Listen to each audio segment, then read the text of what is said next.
Sveicieni EY sarunu sērijā Stratēģijas formula. Podkāsts par gudru rīcību un skaidru virzienu. Par ko mēs šodien parunāsim? Šodien parunāsim par finansējumu saņemšanas iespējām, galvenokārt banku kontekstā. Kur uzņēmumi izdara, kur varbūt neizdara savu mājas darbu, kam bankas pievērš uzmanību un kas mūsdienās jau ir dealbreakeri.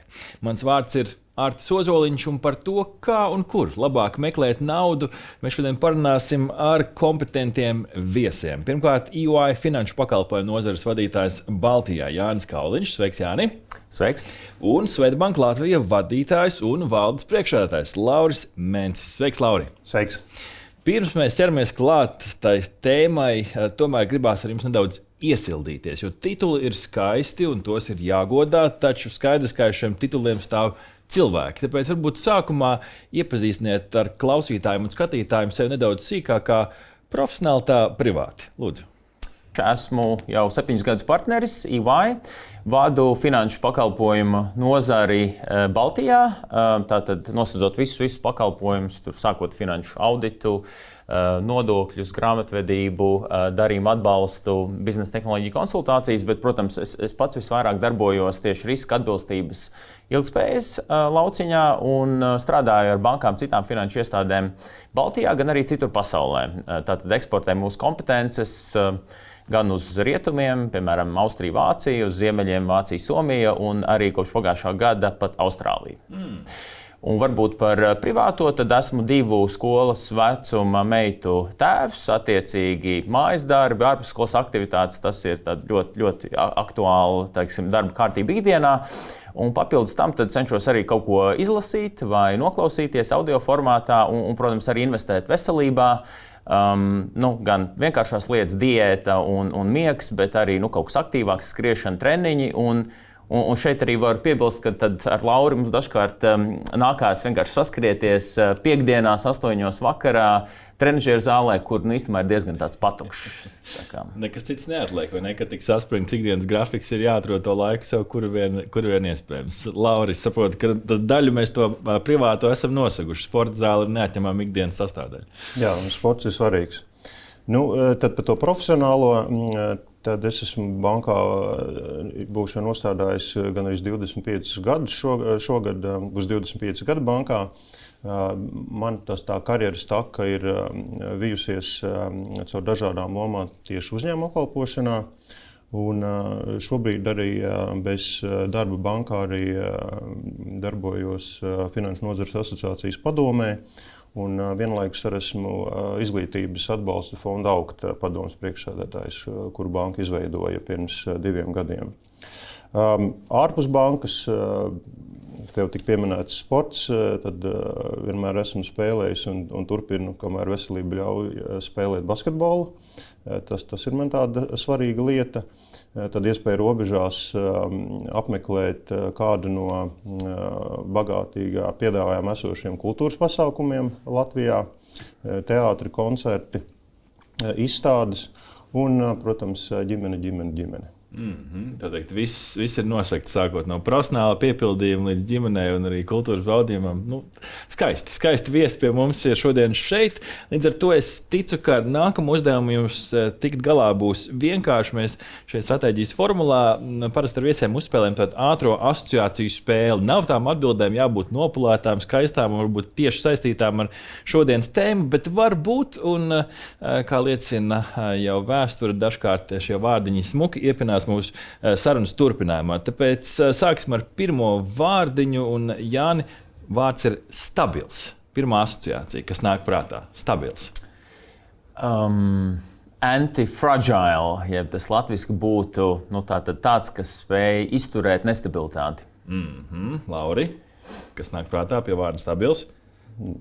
Ienāc prātā darba tikums. Tas, kā mums tā ir folklorā, tā liekas, diezgan bieži tiek piesaukts. Jā. Interesants vārds, viņš tev, Laura, patrāpies. Tango. Nāk prātā, protams, slavenais teiciens it takes two to tango. Jā. Un man tā liekas, ka ļoti daudzās lietās gan biznesā, gan sabiedrībā šī partnerība un darīšana kopā un sadarbošanās ir bijusi svarīga un kļūst arvien svarīgāka, ceļš pie mūsdienu izaicinājumiem. Tango, Jāni? Man īstenībā prātā bija kādreiz tāda Hollywoods filma, tāda Tango and Cash, laikam 80. beigās, 90. sākumā. Tātad cash, naudas piemība, kas ir tas mūsu temats laikam šodien. Atteikums, Jāni, kas nāk prātā? Neatlaidība. Jo tur tie atteikumi, laikam katram no mums dzīvē, gan profesionāli, gan privāti, tur var gadīties. Ja ne katru dienu, tad katru nedēļu, bet ar to kaut kā jāmāk tikt galā. Un tomēr neatlaidīgi iet tālāk un mēģināt kaut ko citu. Lauri, kas nāk prātā pie šī vārda atteikums? Es kaut kur līdzīgi domāju, ka tas ir tāds pakāpiens, lai kļūtu labākam. Jā. Nākamais angliski man uzrakstīts šajā priekšā deal breaker latviski. Tas salmiņš, kas salauž to kameļu muguru, laikam ir tas teiciens, vai ne? Tas pēdējais salmiņš, kas nāk prātā, Lauri. Dealbreaker. Mēs, man liekas, ikdienā viņu lietojam mazliet vietā un nevietā. Jo varbūt, tas dealbreaker ir domāts par tādām fundamentālākām lietām. Mēs, man liekas, tā sadzīviski tur, esam viņu sākuši izmantot.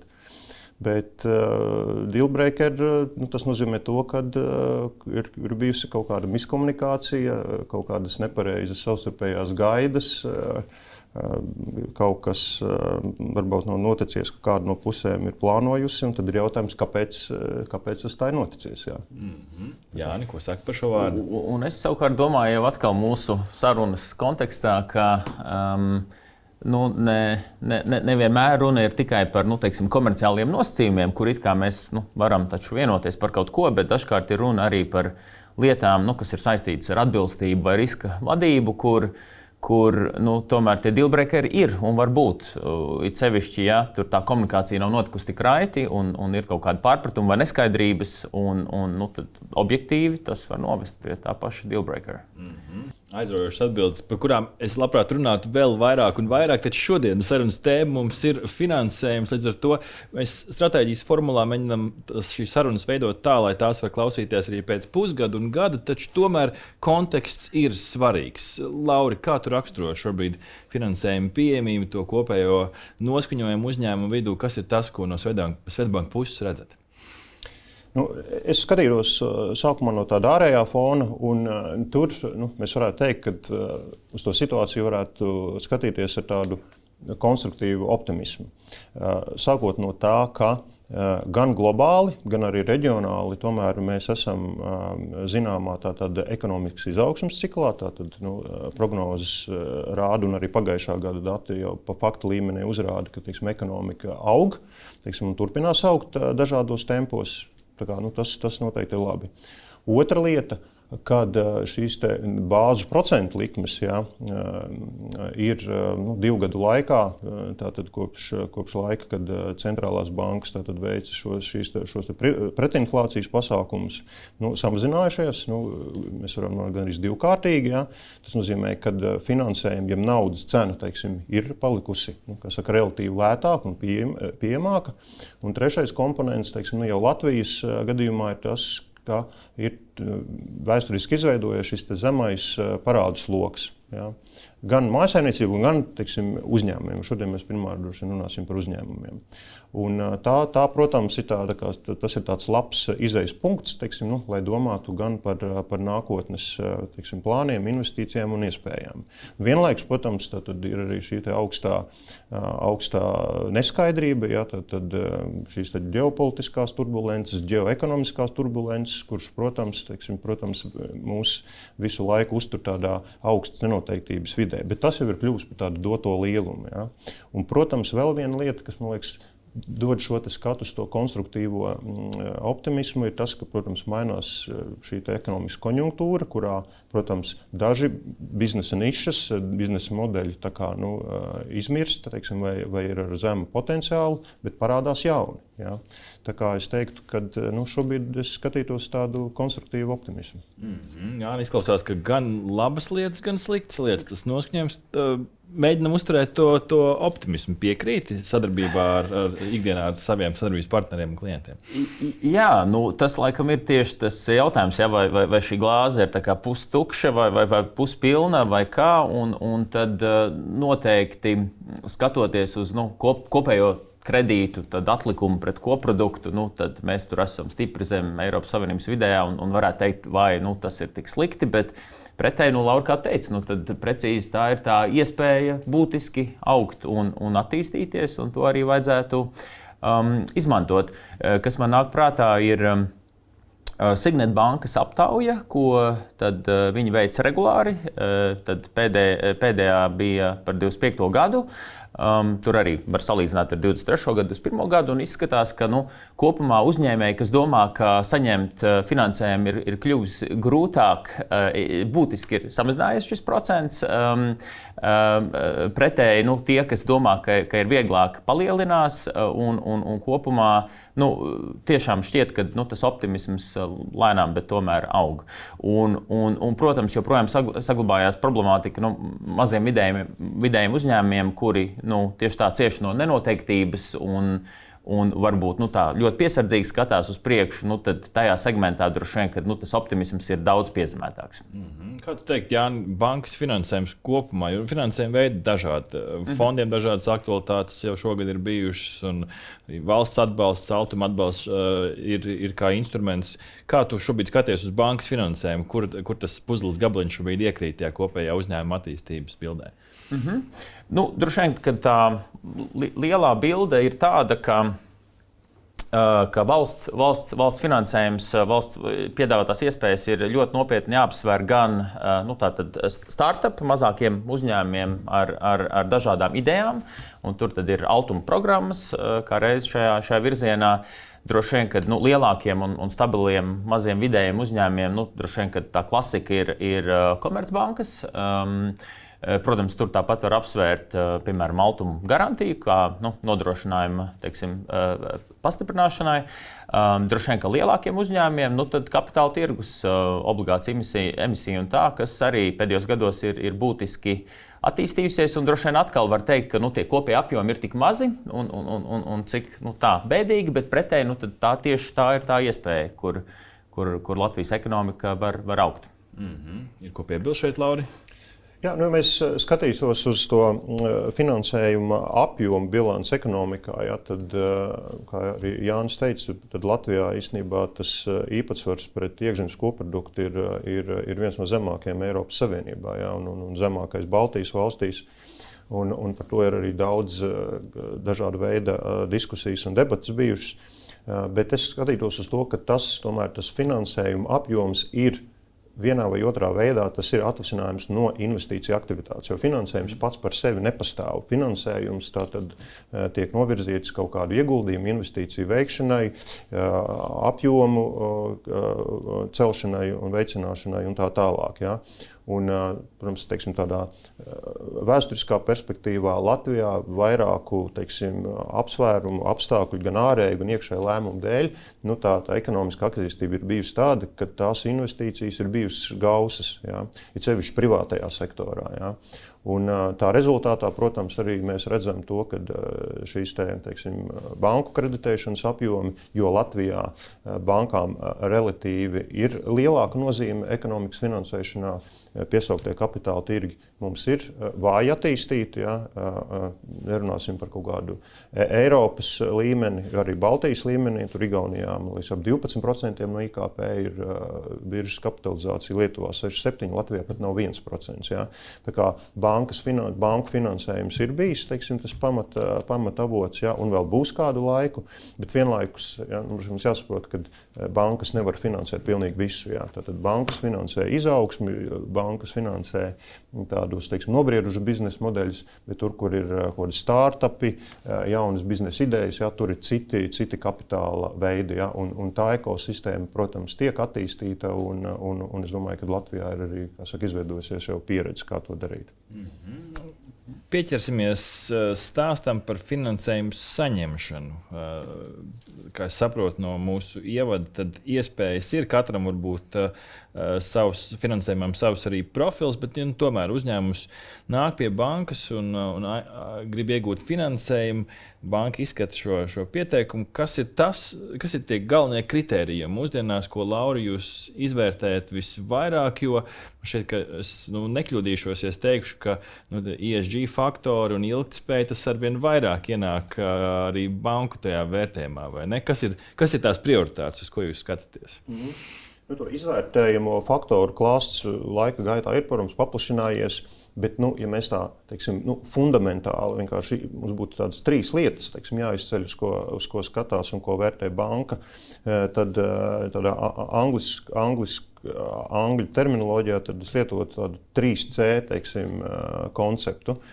C, kas ir pirmais C, kas ir kapitāls, capital, otrais C, tas ir cash flow, jeb naudas plūsma, un trešais C ir collateral, jeb nodrošinājums. Ja? Un šī ir tādi trīs pamatparametri, uz ko finansējuma, teiksim, izvērtēšanā skatās banka. Kapitāls, tas nozīmē to, ka, protams, uzņēmumam, kas nāk uz banku, viņam vai nu projektā, vai viņa uzņēmuma bilancē, teiksim, ir nepieciešams pietiekošs šis pašieguldījums. Respektīvi to, ka arī pats uzņēmējs, teiksim, kā investors ar kaut ko riskē. Ja? Vai arī otrs aspekts, teiksim, kādas ir iespējamās rezerves, lai šo kapitālu papildinātu, ja gadījumā būs tāda vajadzība. Otrs tātad ir šīs naudas plūsmas aspekts, kas ir ļoti svarīgs, jo banka pamatā aiziet no tā, ka šis kredīts tiks apkalpots no naudas plūsmas, ko ģenerēs, teiksim, uzņēmums. Ja? Un, lai to varētu maksāt kredītu, šai naudas plūsmai ir jābūt, teiksim, pozitīvai. Ja? Un par to tad ir, kā saka, diezgan bieži arī diskusijas par to, teiksim, kādas šīs prognozes, ja? par pelnītspēju, par iespējamiem riskiem, par, teiksim, dažādiem scenārijiem, ja gadījumā neizpildās tas bāzes, teiksim, scenārijs, cik noturīgs un kāda buferi un kādas rezerves ir šajā, teiksim, naudas plūsmā. Ja? Un, protams, kad banka mēģina arī, protams, no savas perspektīvas, caur savu nozares kompetenci arī validēt, ja, teiksim, vai šīs prognozes, teiksim, ir pamatotas, jo tomēr tas bankas mandāts ir aizdot naudu tur, kur, teiksim, šīs atmaksas varbūtība ir augsta, ja, teiksim, pietiekoši augsta. Ja. Bankas nav kā riska kapitāls, kas var atļauties 10 vai 99 failus, ja, un tad 100 to visu kompensēs. Ja. Bankas modelis ir savādāks. Un trešais, tas ir, protams, nodrošinājums, ja, jo tas ir kā kredīta risku mazinošs faktors, bet teiksim, laikam ejot, varam atzīmēt to pienesumu, ko dod šīs dažādās garantiju programmas, teiksim, gan valsts, gan Eiropas instrumenti, kas palīdz tātad bankām finansējumu apjomu palielināt uzņēmumiem, kuriem, teiksim, ir gan, teiksim, šis biznesa plāns, gan arī ir pietiekoši, kā saka, potenciāli šī naudas plūsma, bet dažādu iemeslu dēļ, teiksim, ir nepietiekams nodrošinājums. Tad izmantojot gan portfeļu garantiju programmu vai individuālās garantijas programmas un piesaistīt šādam kredītam, bankas var sastruktūrēt šo darījumu. Klausās, Jānis, tā formula šeit diezgan skaidra no vienas puses. Kā tu teiktu, kas vēl tie receptē var būt jāieliek? Varbūt tad es varu kādreiz iekomentēt vairāk no tā viedokļa, kas varētu noiet greizi vai kur varētu būt tur tie jautājumi, teiksim tā, tad varbūt sākot tad ar to pirmo kapitālu, tad kopumā, kā sanāk, tur bija 24. gada beigām, tad pirmo reizi pasaules vēsturē laikam Latvijas uzņēmumi, tas kapitāla apjoms pirmo reizi pārsniedza aizņēmumu apjomu. Un tomēr Latvijā ir ļoti daudz uzņēmumu ar negatīvu pašu kapitālu vai arī minimālu pašu kapitālu. Un droši vien tad, tas pirmais jautājums ir, vai uzņēmums kā tāds ir labi kapitalizēts, un droši vien saistīts jautājums, vai finanšu informācija ir uzticama. Un, šeit es domāju gan teiksim, no finanšu audita viedokļa, bet arī kopumā, vai tas biznesa modelis kā tāds, tā teikt, makes sense. Tad runājot par naudas plūsmu prognozēm, tad tur droši vien ir tas jautājums par biznesa plānu. Vai biznesa plāns, kas tiek sagatavots un tad nests potenciāli uz banku vai kādu citu finansētāju, vai tas biznesa plāns ir ticams, vai tur ir apsvērts ne tikai tādas pozitīvās prognozes, bet arī varbūt negatīvās, lai saprastu, kas tad īstenībā var notikt. Jo, kā Lauris minēja, bankai tiešām tā riska apetīte atkarībā no bankas tur var būt dažāda un tā būtiski atšķirās no riska kapitāla un tam līdzīgi. Un visbeidzot, attiecībā uz nodrošinājumu arī tā ķīles vērtība, kas tad tur ir tas pēdējais vērtējums, vai tas ir ticams, uzticams. Un, protams, no mūsu nozares skatu punkta tad mēs arī dažkārt tiekam piesaistīti tieši tā novērtēt neatkarīgi biznesa plānu, varbūt vērtējumu, lai dotu vairāk komfortu finansētājiem, piemēram, bankai.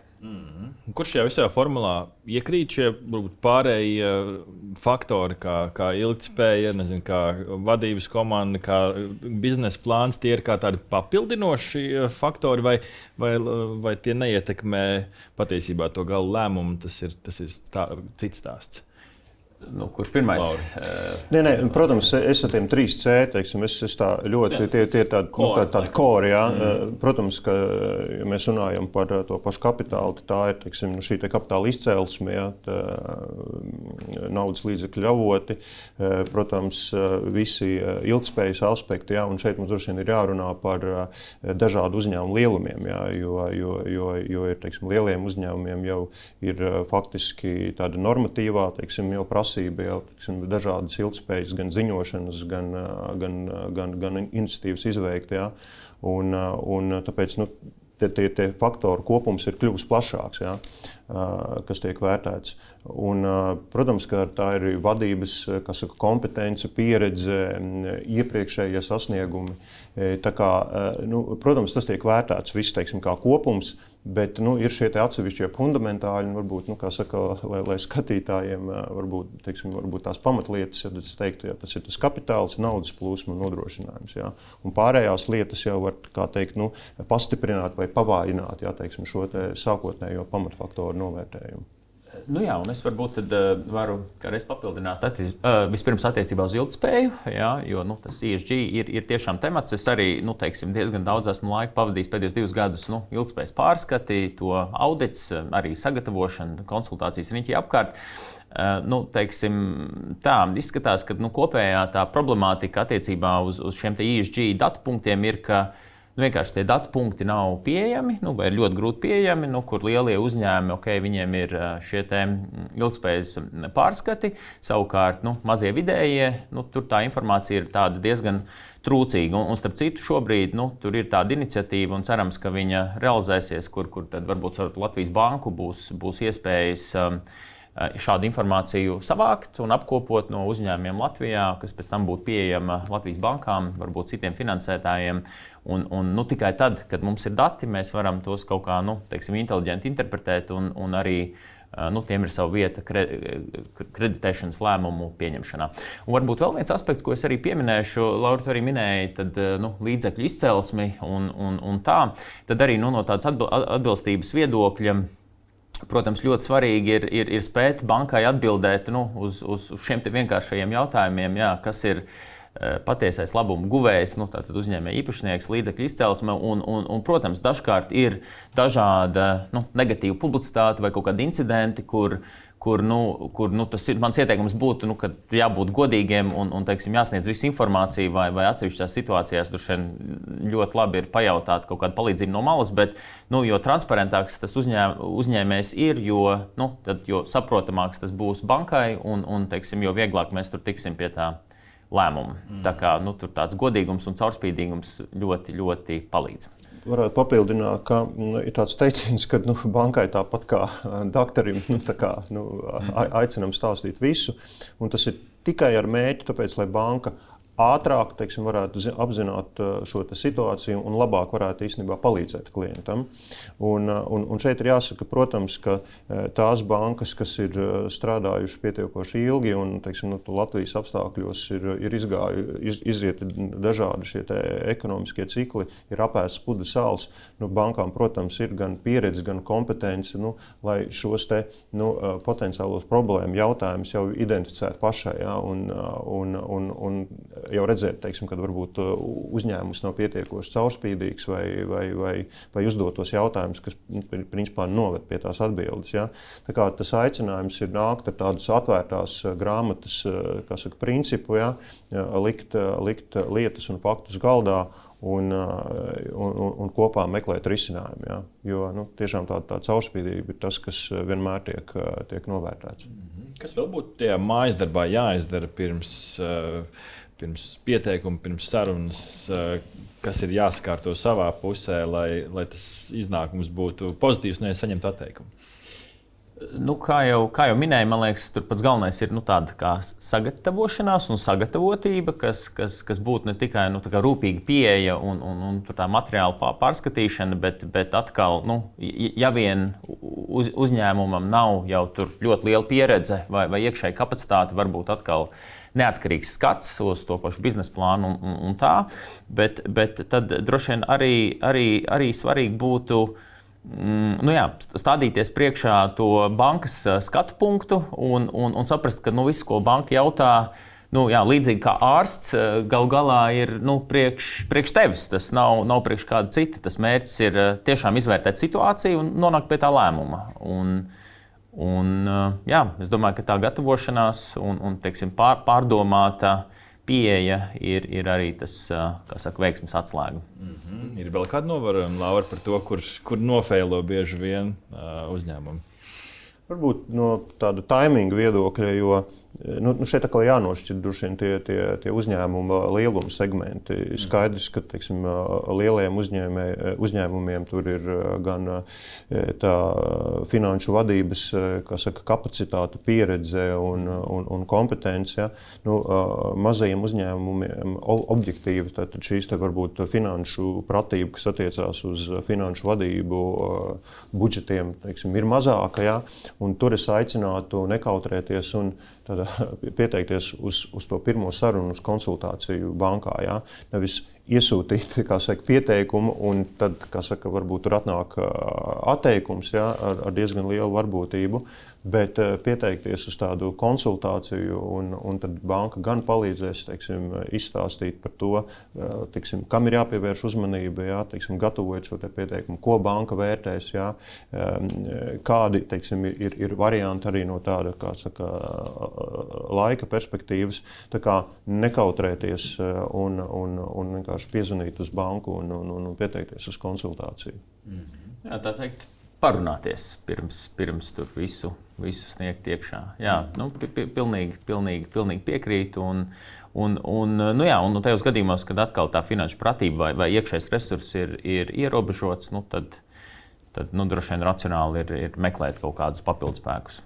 Šķiet, ka mēs jau daļai pieskārāmies, bet kā alternatīvai finansējumi, kādu lomu spēlē banku redzējumā, tas, kad ir piesaistīts kāds LIA finansējums vai privātā kapitāla piesaistīt, tas palīdz celt to atzīmi tajā brīdī, kad vēršās pie bankas. Es varu varbūt īsi, un droši vien tad, Laura, tu vari tās reālās dzīves. Manuprāt, tas liels, gandrīz kā game changers vai tāds liels atbalsts ir altuma garantijas, kas ir redzams pietiekoši bieži, kur tieši tas jautājums ir par nodrošinājumu, un ja altuma garantija tur var palīdzēt lielā mērā, tas ir līdzeklis, kas noteikti jāizmanto. Tu minēji LIA. LIA tas drīzāk būtu nefinanciāls atbalsts, tātad tur konsultācijas, varbūt kāds inkubators vai akcelerators un tā, bet arī ļoti vērtīgi ceļš uzņēmumiem, kas tur domā par eksportu vai kaut ko inovatīvu. Tāpat Altumā ir arī šīs startup inovāciju programmas, un, protams, neaizmirst šie Eiropas Savienības fondi, ja runa par energoefektivitāti, tā kā zaļajā virzienā. Es domāju, ka jebkuram uzņēmējam, kas meklē finansējumu, būtu jāiepazīstās ar to, kas ir iespējams, un tad jāsaprot, kas ir relevants, kas ir atbilstošs, un varbūt kā tas palīdz arī šajā pašā pieteikumā, kad tiek iets pie Komercbankas. Es teiktu, divi aspekti. Viens ir, ka, protams, kad uzņēmums ir agrīnā stadijā, es jau minēju, ka tas nav tas bankas mandāts tāda veida projektus finansēt, ņemot vērā kādu kapitālu banka pārvalda. Tad tur noteikti ir šīs riska kapitāls, valsts atbalsta programmas, alternatīvie finansējuma avoti. Un tad, kad uzņēmums ir, vai šī ideja ir izgājusi kaut kā to sākotnēju attīstības fāzi un apliecinājusi tādu spēju ar augstu ticamību ģenerēt pozitīvu naudas plūsmu, tad, protams, tas ir brīdis, lai nāktu uz banku. Un tad, protams, arī banka izvērtēs šo attīstības gājumu, kādā veidā tas uzņēmums ir veidojies. Otrs, kur šie alternatīvie vai citi finansējuma avoti var būt papildinoši un klātesoši tad, kad jau esošs uzņēmums, kurš jau finansējās no bankas, vēlās spērt kaut kādu nozīmīgu lielu soli sevi attīstībā, veikt būtisku investīciju projektu vai, piemēram, kādu uzņēmumu iegādi vai saplūšanu. Un varbūt situācijas, ka tas uzkrātais pašu kapitāls, lai uz kā bāzes piesaistīt bankas finansējumu, lai nodrošinātu šo projektu, ir par mazu. Ja? Un tad ir iespēja, protams, šiem saucamiem mezanīnu investoriem, ja? vai subordinētajiem aizdevējiem, ja? Ar Altumam ir tāda programma, ja? Un, protams, arī riska kapitāla fondiem, kas palīdz salikt kopā šo kapitāla struktūru un tad šo lielo soli uzņēmuma attīstībā spērt straujāk, nevis varbūt, gaidīt laikā, kad uzņēmums būs pats akumulējis šos līdzekļus. Un to mēs īstenībā redzam, ka tas ir bijis viens no tiem iemesliem arī tam manis sākotnēji minētajam investīciju kūtrumam privātajā sektorā, ka dažādu iemeslu dēļ, primāri vēsturisko mūsu dziļā kredīta krīzi, ja, pēc tam sekojošie citi izaicinājumi, tādu diezgan lielu konservatīvu, pieeju, ja, finansējumu piesaistēji veidoja uzņēmuma pusē. Mēs redzam, ka daudz investīcijas tika veikts tikai no saviem līdzekļiem, ja, bet tad, protams, tas ir arī nozīmē to, ka tās investīcijas notiek ilgāk, lēnāk, ne tādā apjomā, un tas var, protams, arī rezultēties kaut kādos konkurētspējas izaicinājumus. Un joprojām mēs redzam, ka dažādās aptaujās tomēr tā investēšana no pašu kapitāla ir tas pamatavots. Ja? Tāpēc šīs kopējās finansējuma ekosistēmas attīstība, kur ir ne tikai bankas, bet arī riska kapitāls un citi avoti, ir ļoti svarīgi, lai mūsu tā investīcija aktivitāte pieaugtu vēl straujāk. Digitalizācija arvien jaudīgāka, datu analītika ienāk. Kā nākotnē mainīsies uzņēmumu izvērtēšana, vai mākslīgais intelekts arī spēlē kādu lomu, vai tomēr šādi lēmumi tur tomēr varbūt datu sagatavošanā, bet tas gala lēmums ir cilvēkam? Mēs esam modelējuši tādu situāciju, ja tagad tāda ierasta, pilnīgi normāla, kā saka, bankas un klientu sadarbības un komunikācija ir tātad, kad, piemēram, bankas darbinieks komunicē ar klientu, ja, vai kā ar privātu personu, vai kā ar uzņēmumu pārstāvi, ja, tad nākotnē iespējams, pateicoties mākslīgam intelektam, šī komunikācija notiksies jau starp šiem aģentiem, ja, ja, mākslīgā intelekta, no abām pusēm. Ja. No abām pusēm, tieši tā, jo gan privātu personām būs iespējams, ja, izmantot šos asistentus, ja, tā, protams, arī institūcijām. Ja. Un līdzīgi tas, protams, var iet arī, kā saka, uz uzņēmumu pārvaldību un tā tālāk. Ja. Bet noteikti tā cilvēka pievienotā vērtība tur būs. Tā kā es teiktu, kā saka, iet soli pa solim, noteikti ir tie saucamie low hanging fruits, ja, zemi karaujošie augļi, ja, kaut vai palīdzot atrisināt šīs fundamentālās lietas, ko mēs runājam par finanšu plānošanu, budžetēšanu. Ja. Šobrīd es domāju, ka mākslīgais intelekts iedos ļoti lielu grūdienu, kā palīdzēt īstenībā gan klientiem saplānot savu uzņēmēju darbību, gan kā to prezentēt, tā skaitā investoriem, finansētājiem, ja, gan arī norādīt uz kādiem jautājumiem, viņiem būs jāatbild, gan arī, protams, dot jau ir arī praktisks ieteikums, kā stiprināt šo te modeli. Ja. Un tāpat arī, protams, bankas varēs mākslīgo intelektu izmantot arī, kā saka, labākā, izvērtēšanas procesa ietvaros. Ja.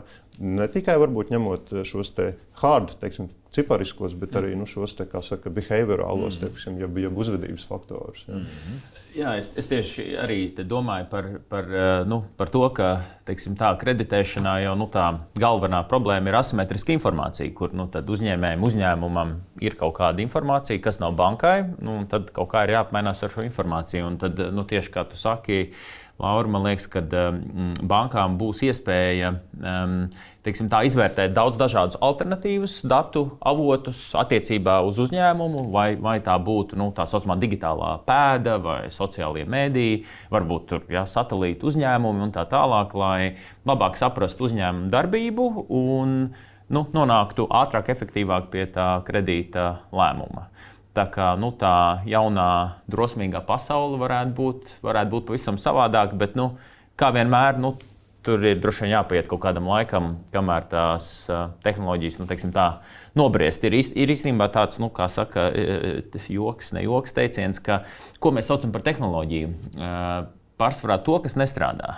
Jo jebkas, kas strādā, tā kā dīzeļmotors vai, monitors vai kas, mēs to nesaucam par tehnoloģiju, jo tas jau vienkārši strādā. Un tad mēs sakam, mākslīgais intelekts ir tehnoloģija, jo tur pagaidām tur tā vēl mācamies un cenšamies dabūt to, ko mēs gribam. Pašā noslēgumā tāda laika prognoze finansējuma pieejamībai nākotnē, kas ir tās lielās pārmaiņas, kas varbūt ir mums priekšā, ir tādas tendences, kas būtu jāņem vērā tajā stratēģijas formulas veidošanā? Es varbūt runātu par ambīcijām. Varbūt, salīdzinot ar mūsu kaimiņiem, mēs redzam, ka Latvijā ir mazāk tādu lielu uzņēmumu, kas nozīmē to, ka, protams, ka lielie uzņēmumi jau ir tie, kas spēj veidot konkurentspējīgu produktu vai pakalpojumu eksporta tirgos. Ja, un skaidrs, ka eksporta tirgi tas ir mūsu izaugsmes dzinulis. Ja. Tomēr biznesa modeļi, kas ir mērķēti uz iekšzemes tirgu, iekšzemes patēriņu, ja, es domāju, ka tur ir zināma limitācija, vienmēr būs ņemot vērā mūsu demografiskās tendences un citas apstākļus. Bet eksporta tirgi, tas ir tur, kur ir iespējams šī mērogošana, bet tur ir, protams, vajadzīgs kaut kādas kritiskās masas un lielums. Tāpēc gribētos, lai Latvijā būtu vairāk lielāku uzņēmumu. Vai viņi veidotos, arī apvienojot spēkus jau esošo, piemēram, nozaru vai starpnozaru dalībnieku starpā, arī varbūt no valsts puses būtu nepieciešami kaut kādi tie atbalsta instrumenti, kas tieši veicinātu vairāk šo lielo uzņēmumu veidošanos. Tas tā kā būtu no pieprasījuma puses. Ja. No piedāvājuma puses, protams, nevaru nepieminēt to, ka nelikt sprunguļus riteņos ar dažādiem politikas lēmumiem. Ja, un Latvijā šobrīd vienīgajā no 3 Baltijas valstīm šogad un vēl vienu gadu ir plānots būt šim saucamajam solidaritātes nodoklim bankām, ja, kas faktiski tieši uzņēmumu kreditēšanu padara kā saka, nerentablu. Ja. Kaut gan mums jau vajag pretējo, mums jau vajag veicināt finansējumu pieplūdumu ekonomikā un tādā veidā nevis apgrūtinot šo kapitāla pieejamību, bet veicināt. Ja. Un tie rezultāti, ko mēs redzējām pagājušajā gadā, savā veidā ir par spīti, nevis pateicoties šim regulējumam. Ja. Tā kā mēs esam, kā es minēju sākumā, tādā labā, konstruktīva optimisma punktā, jo tāpēc, gan tie ārēji apstākļi, gan tas iekšēji izejas punkti nav slikti, bet būs vajadzīgas šī ambīcijas, būs vajadzīgi drosmīgi lēmumi gan politikas veidotāji, gan arī, protams, uzņēmēju pusē. Un varbūt no savas puses, papildus tai drosmei, varbūt es gribētu arī akcentēt to, ka mūsu tās konkurētspējas avotam jābūt kaut kādam nišas risinājumam. Visdrīzāk mēs, esot maza nācija, nevarēsim būt vislabākie pilnīgi visur. Un mums ir jāatrod atkal sava niša, kaut kas, ko mēs protam ļoti labi. Un to es arī redzu, pats savos pakalpojumos, ko mums ar komandu tur izdodas sniegt ārpus Baltijas, ka ir ļoti svarīgi definēt to, ko mēs protam, un tad tikai tādā veidā mēs varam mērogot un atklāt pasaules tirgu. Un tad, tā varbūt ar drosmi un reālu kompetenci un varbūt nedaudz veiksmes, tad mums izdodas lielākas lietas. Tad šādu konstruktīvu optimismu uz priekšu es teikšu paldies, Jāni, Lauri, jums par pievienošanos šodien stratēģijas formulas veidošanā. Un es ceru, ka arī mūsu saruna palīdzēs kādam varbūt būt ambiciozākam, lai tas tango beigās ir patīkams un to finansējumu izdodas saņemt. Un beigās arī lielāks piepildījums mūsu ekonomikai tā rezultātā. Tā kā paldies, ka bijāt ar mums, un paldies, dārgie skatītāji, ka pievienoties kārtējai stratēģijas formulas epizodē. Ja vēlaties noķert šādas un līdzīgas sarunas ar Latvijā vadošajiem biznesa profesionāļiem un EY ekspertiem, tad jūs jau zināt, kur tās meklēt gan Delfi TV, gan YouTube vai arī audio formātā Spotify un Apple Podcast. Mans vārds ir Artis Ozoliņš, un jau līdz citai stratēģijas formulas epizodē. Paldies jums!